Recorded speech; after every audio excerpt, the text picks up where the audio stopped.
சைதன்ய வேத சன்மார்க பாதன் பக்த ஜன கோடி வந்து பணிகின்ற பரம சந்தான ரூபன்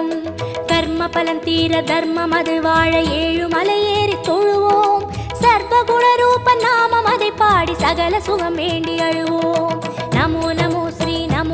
ஸ்ரீ நாராயண